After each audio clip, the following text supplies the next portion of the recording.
Welcome to this course on rate limiting in distributed systems.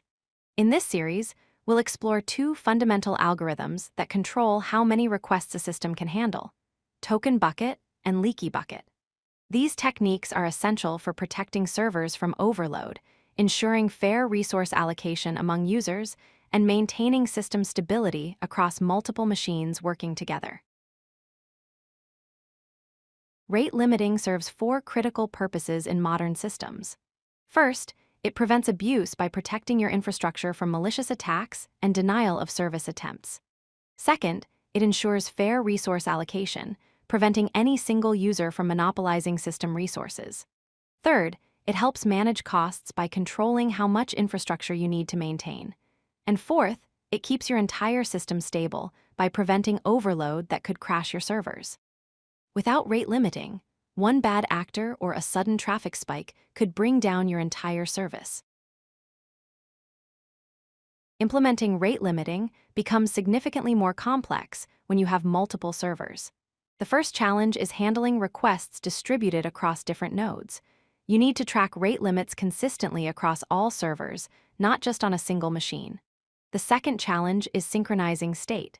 Each server needs to know the current rate limit counters across the entire system.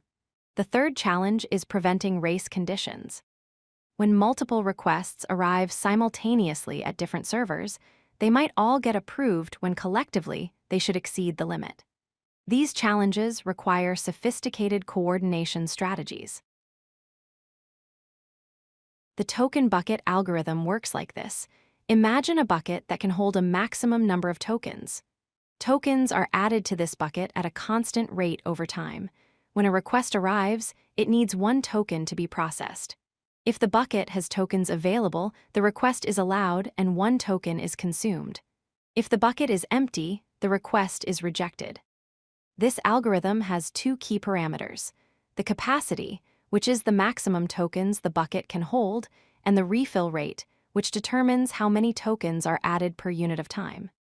This design allows short bursts of traffic while maintaining an average rate limit. Here's how you implement the token bucket algorithm in code. You create a class with a capacity, which stores the maximum tokens allowed, and a tokens variable tracking current tokens. You also store the refill rate and the last time tokens were added. The allow request method is where the logic happens. First, you refill tokens based on time elapsed since the last refill. Then, if there's at least one token available, you subtract one token and return true to allow the request. If no tokens remain, the request is rejected. This simple structure is the foundation of rate limiting in production systems. The leaky bucket algorithm takes a different approach. Imagine a bucket with a hole at the bottom. Requests flow into this bucket and are processed at a fixed, constant rate by leaking out the bottom. If the bucket fills up, new requests are rejected or queued depending on implementation. This algorithm has two key parameters: the queue capacity, which limits how many requests can wait, and the processing rate, which determines how fast requests are handled. Unlike token bucket, leaky bucket smooths all traffic to a uniform output rate, which is ideal for controlling traffic shaping and ensuring consistent quality of service. Let's compare these two algorithms. Token bucket allows bursts up to the bucket's capacity. If you have spare capacity, you can process many requests quickly. The average rate is limited by the refill rate.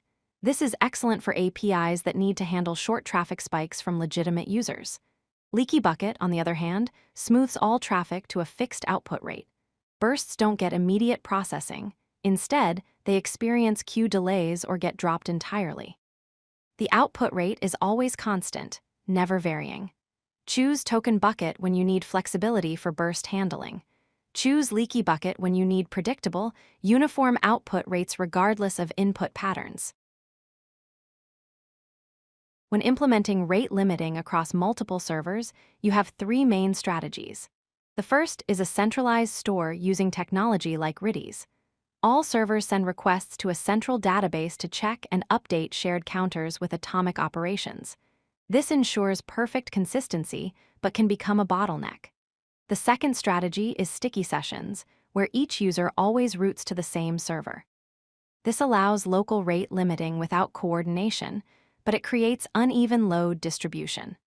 The third strategy is distributed counters, where each server tracks part of the limit locally and you aggregate counts periodically for a global view.